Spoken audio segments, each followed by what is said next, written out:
Okay, well, hello again, and welcome back to Let's Play Ambush. Uh, One of the things that I noticed in between doing videos here is that I'd forgotten a couple of times to roll for potentially running out of ammo. So when Fordson shot from the canoe and killed the sentry, I did not roll. And also, last turn when the machine gunners in the pillbox shot at Eaton, I did not roll. So let's take a look and see if Fordson runs out of ammo from before. He had a 25% chance of running out with his bolt-action rifle. He gets a 99, so he does not run out. And now we're hoping for those machine gunners to run out of ammo. And we roll and see. And they get a 10, so they are out of ammo. Okay, now the first thing we need to do for this new action round is roll for awareness for each unaware U.S. soldier. So let's take a look at how that comes out. So currently, the only soldier that's aware is Eaton. So we'll roll for Gopher first. His perception is a 1. And he gets a 1, so he becomes aware. Then Henderson, his perception is also 1. He gets a 7, so he is not aware. And then underneath him we have Fordson, whose perception is a 4, and he is not aware. Bastinelli, perception is a 9. It's 3, he is aware. Let's see, Davis, perception 2, is not aware.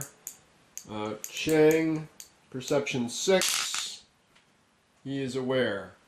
That's good. And then Anderson, with a perception of 9, is aware. And if I recall correctly in this game, a 9 is always a failure if you roll it, and a 0 is always a success. So it is, I think, possible to fail with a perception of 9.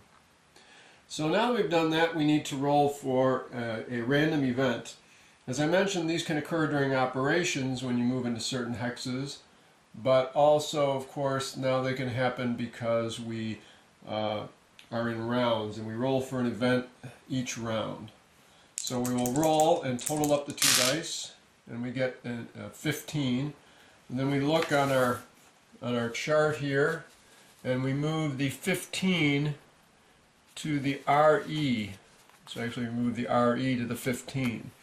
So we have RE lined up with 15 now, and we see it says S4 580. So we will have to see whether sighting 4 happens by looking at paragraph 580. Okay, and looking at paragraph 580, we see that it says S5 required. So we need look no further because sighting 5 has not yet happened. We've only had sightings 3, 0, and 7 so far. So that event has no effect then, and we move on to the action phase. Now we must roll for advantage. So we will roll, the black will be the Germans, and the higher roll gets the advantage in the round, and that is a 7 and an 8. So we get the advantage. So we go on our 8 markers, and the Germans go on their 7 markers. So we look over here and put the aware U.S. soldiers on the 8, on the advantage side. So Gallagher ends up there. Or Gopher, used to be Gallagher before he died. Eaton ends up here, could panic if he's not in command. Bastinelli ends up here. And you can see the yellow are the advantage rows, so they will go first over their equivalent blue rows. But it is possible for the side that got the disadvantage to get to do something first before somebody in the advantage team. So let's see, Anderson ends up here, so that's very good. And Chang ends up here. So let's see now. This guy here, the Germans rolled a 7, so they end up here and here. Okay, so that's where everybody ended up. So we will have some of our people acting before the Germans and getting 2 rounds, and then others of our people will only get 1 round this turn. The only one of our soldiers subject to panic was Eaton. He was on a red number here, but if we look, he is within 2 hexes of the commander. Anderson's under here. And Anderson adds his initiative of 5, which gives Eaton a total of 7, and he only needs a 5 to be not panicking. So we're done evaluating panic. Now we roll for a German action number. And we got a 0. So if we look on these cards, they'll be doing the 0 roll on these cards. Okay, so I've been thinking a bit about my plan for this turn, and there's really 2 options that I can see doing. One is to move Chang with the bazooka up to here and try to take a shot. That seems like that has a pretty fair chance of working, rather than trying to walk him all the way around to here to shoot. It'd only be 1 hex closer. And I think he's in pretty good cover in the rubble. The other option is to have someone like Eaton move to here, and then on their turn try to run up and plant the satchel charge in through the window, and then basically duck. So that's, I may try to move 2 people up here and here, and try to, that way if one of them gets shot, the other one can still perhaps act. So we'll see how that goes. The other thought I have is to have some of the folks continue down the river to see if we can find another pillbox.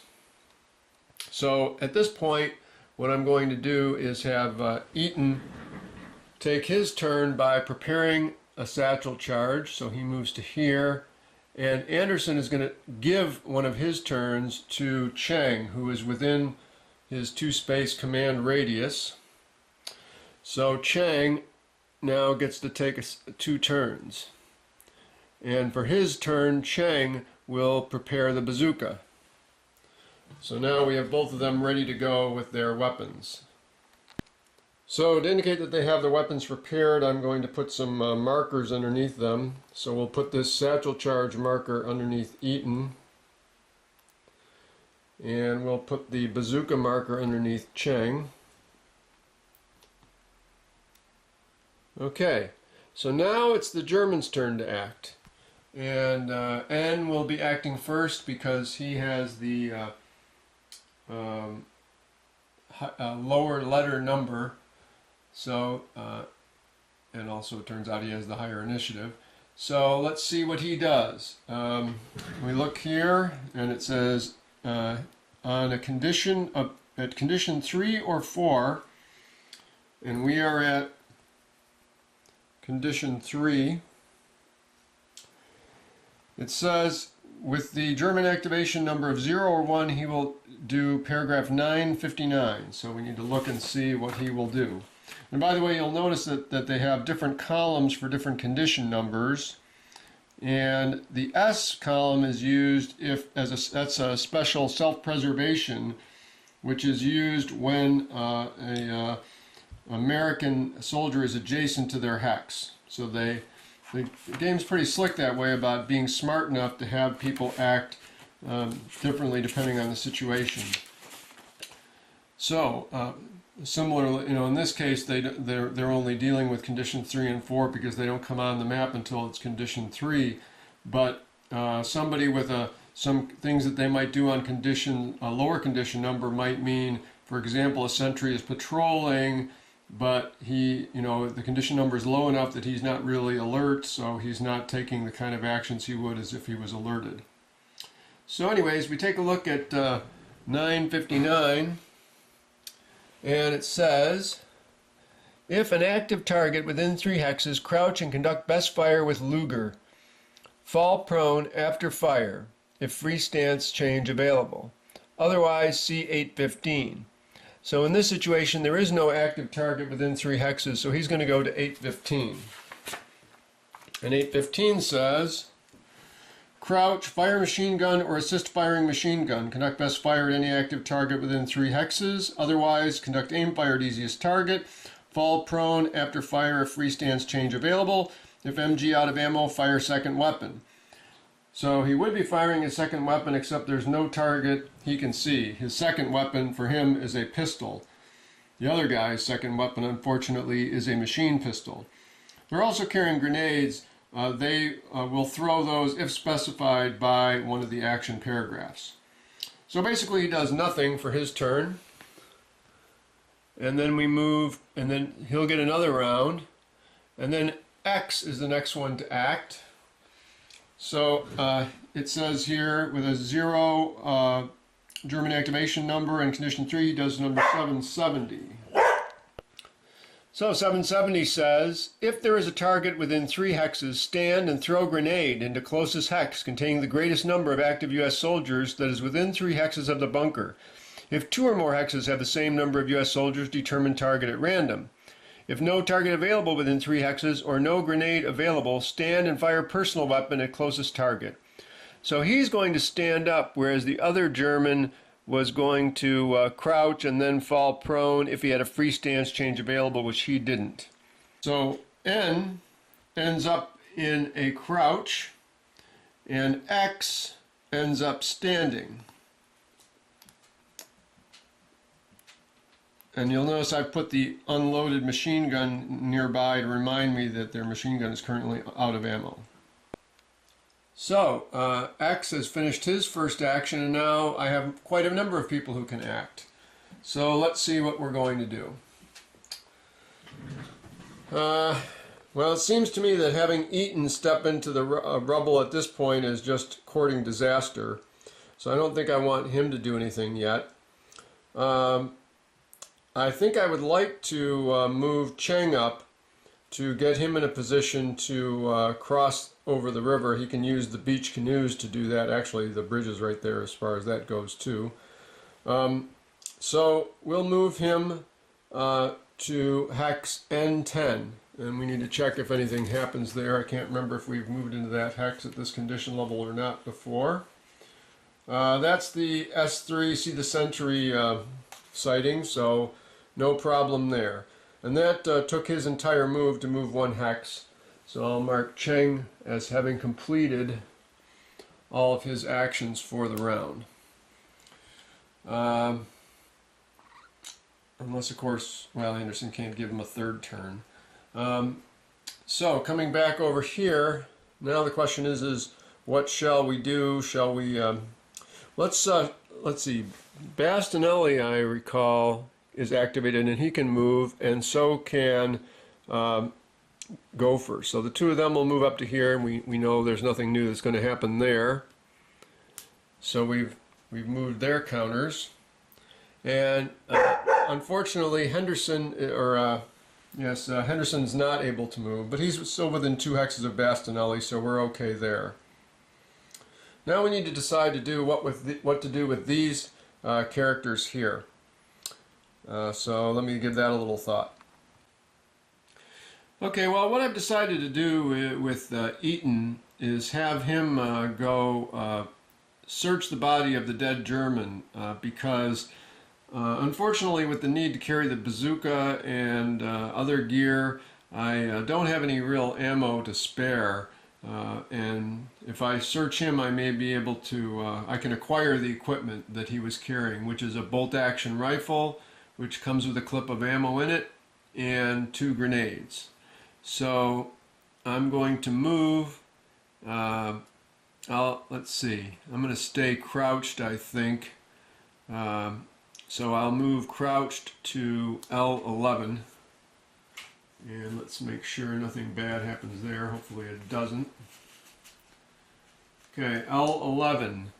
It says S3 874, which sighting 3 has already happened, and so we don't need to do that. And then M12 has to do with a German who would move under those circumstances. Okay, and that was Eaton's action. So now the only one left who can go is Anderson. And he could start down the river with the canoe, but I don't think that's a good idea because I want to keep Eaton in command to avoid panic. So I'm going to let Anderson pass. So now it's the Germans' turn. Okay, so when the Germans get to act a second time, we need to roll for a new German activation number. Oh, we got a 0 again. So let's take a look and see what happens with that. So it was the same number as last time, so 959, the first gentleman. Active target within 3x's, no. Otherwise 815, and 815 was crouch, then conduct fire, then fall prone if free stance change available. So in this case, N now ends up prone. And then X, doing 770, will target within 3x's, throwing grenade, no target available, stand and fire personal weapon, so he stays standing. So I'm going to put X on top, just so I can be clear. He's standing, and then N underneath is currently prone. Okay, so that ends the round, and we're ready to move on to the next action round.